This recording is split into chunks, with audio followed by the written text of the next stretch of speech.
क्षेत्र के गड़िया गांव में जमीन पर कब्जे के मामले को लेकर नया मोड़ सामने आया है। इस मामले को लेकर आज दूसरे पक्ष ने आरोप लगाने वाले पक्ष की सरकारी टीमों के साथ अभद्रता किए जाने के वीडियो भी जारी करते हुए आरोप लगा है कि विपक्षी द्वारा हदबंदी के बाद भी उनकी जमीन पर कब्जा किया जा रहा है। यह भी आरोप लगाया गया है कि जमीन पर कब्जा करने के लिए विपक्षियों द्वारा एक जनप्रतिनिधि का नाम लेकर उनकी छवि को धूमिल करने की कोशिश की जा रही है। बताते चले कि कल कलेक्ट्रेट में गड़िया गांव से आए एक पक्ष ने जमीन पर कब्जा किए जाने का आरोप लगाया।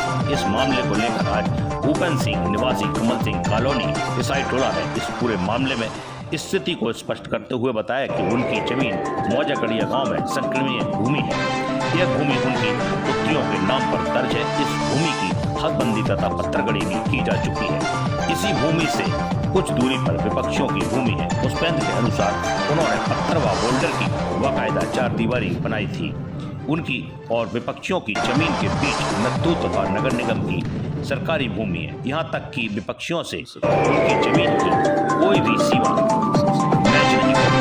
उन्होंने आरोप लगाया है कि विपक्षियों द्वारा आए दिन अपने परिवार के सभी महिला सहित सदस्यों को उन्हें इस बात के लिए धमकाया जाता है कि उनकी जमीन से विपक्षियों का रास्ता निकले। विपक्षियों द्वारा इसके बदले में उनसे 10 लाख रुपए की मांग की जाती है। विरोध करने पर उनकी बाउंड्री वॉल को तोड़कर कब्जा कर लेने तथा मुकदमे में फंसाए जाने की धमकी दी जा रही है।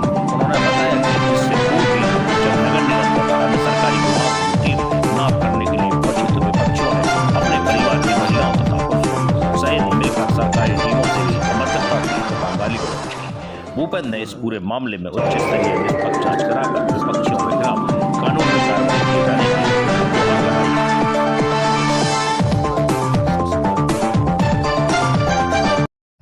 मेरा नाम भूपेन सिंह, पुत्र स्वर्गीय कमल सिंह। क्या मामला है पूरा? ये हमारी जमीन है गड़िया गांव में, नहर के पास। इस जमीन पर पड़ोसी हमारा जो है वो गुंडागर्दी दिखा रहा है, हमसे रंगदारी मांगना चाह रहा है और उसको हमने उसकी बात को नहीं माना तो हमारे खिलाफ झूठी झूठी दरखास्तें दे रहा है और दरखास्तें देता है। हमारे लेबर वालों को गाली बकता है, जो काम कर रहा है, लोग पत्थर मारता है उधर पर, जिसके हमारे पास कई वीडियो हैं। पूरा परिवार आ जाता है हमारे खेत की बाउंड्री में, ऊपर चढ़ के अंदर घुस आता है और लोगों के साथ पत्थर मारता है और बदतमीजी करते हैं ये लोग। इसकी वजह क्या? इसकी वजह है, उनका कहना है कि अगर आपको बाउंड्री बनाना है तो उसके लिए हमें 10 लाख रुपए दोगे तब बाउंड्री बना पाओगे, नहीं तो बाउंड्री नहीं बना पाओगे। और वो अपनी जमीन पूरी बेच चुके हैं। उनकी जमीन का 2012 में बंटवारा कराया उनके परिवार में। जो बंटवारे के तहत उनने कुछ लोगों को, प्रॉपर्टी डीलर को अपनी जमीन बेची। उन्होंने अपनी प्लॉट बना के पूरी जमीन बेच दी और इनके पूर्वजों ने हमारी जमीन से लगी हुई जमीन में एक प्लॉट बेचा 40 बाई 60 का एक श्रीवास्तव जी को। और श्रीवास्तव जी उस चौधरी में हमारा नाम खुला हुआ है और नाम खुला होने के बाद फिर उस प्लॉट को श्रीवास्तव जी ने बेच दिया दिलीप दुबे आदि को। दिलीप दुबे का मौके पे मकान बना हुआ 3 मंजिल का। किसी बात को मानने के लिए तैयार ही नहीं है वो लोग। जो भारत सिंह, मान सिंह, उनके लड़के देवकी नंदन, बलवीर, चंदन, तमाम ये पूरा बड़ा परिवार है। महिलाएं और बच्चे सब आ जाते हैं एकदम से 20-25 आदमी इकट्ठा होके हमारे खेत के अंदर आते। उनके डर के मारे हम अपने खेत पे नहीं जाते साहब। पुलिस से शिकायत की आपने? पुलिस से शिकायत करी हमने। आपको पुलिस से शिकायत करी थी, आज को शिकायत करी इंस्पेक्टर साहब को। इंस्पेक्टर साहब ने 31/5 को जब शिकायत करी तो इंस्पेक्टर साहब ने उसमें एसडीएम साहब को ये लिखा कि टीम गठित करके इनकी जमीन नाप दिया जाए, समाधान हो जाए इन लोगों का। तो उसमें बड़ी मुश्किल में टीम गठित हुई और टीम गठित होके 11/7 में टीम आई। टीम ने उसको पूरा पुलिस फोर्स और राजस्व विभाग की पूरी टीम ने उस जमीन को नापा। हमारी जहां बाउंड्री बनी है, क्योंकि हमने 98 में हदबंदी कराई थी। हदबंदी कराने के बाद हमने अपनी पूरी दीवार बनाई चारों तरफ, जो आज भी दीवार हमारी बनी हुई है पत्थरों की, जो है पत्थर बोल्डर की 4-4 फीट ऊंची दीवार बनी हुई है। तो वो जहां थी वहीं उसको वहीं नाप निकली, क्योंकि नाप करने में कठिनाई इसलिए नहीं आती है क्योंकि वहां पर चारों तरफ कुएं हैं।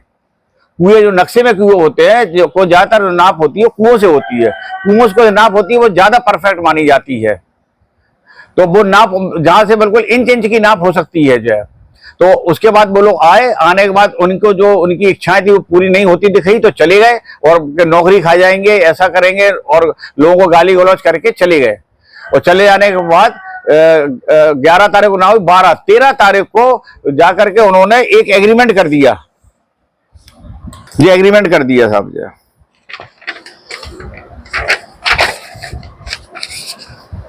5 लोगों ने, अब आप पूरे मामले और एग्रीमेंट कर दिया। आप और अभी जो हमारे खिलाफ बोला, जो हमको बड़ा खराब लगा, न्यूज में चलाया गया कि 2 से 2,500 स्क्वायर फीट की जमीन, रेट की जमीन है। एक न्यूज चैनल बोल रहे हैं कि 8 से 10,000 स्क्वायर फीट है, किसी बोल रहे 15 से 20,000 है। हम अगर 10,000 भी मान लें, उन्हीं का रेट मान लें, तो 2.5 करोड़ की जमीन होती है, और ये 1.5 लाख में बना वो करे एग्रीमेंट।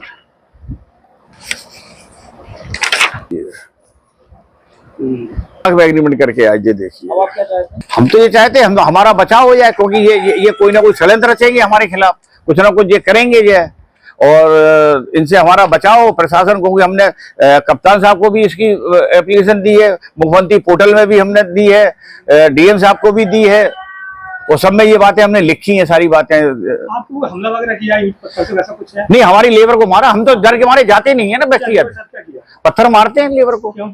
बाहर सड़क पे खड़े होके जाए, भाग जाओ, लेबर भाग जाए डर के मारे। अच्छा, कल एक शिकायती पत्र भी दिया गया था आपके इसी मामले में, तो उसमें आपके साथ बताया था कि मानवंत सिंह जी उनके कोई कंदगिरी उनका संपर्क चढ़ा तो हुआ, उनसे क्या मतलब है? सहयोग कर रहे हैं। नहीं, कोई दूर दूर तक मतलब नहीं है उनसे, नहीं कोई अरे इतने बड़े लोग, हमसे क्या मतलब होगा उनका जो है?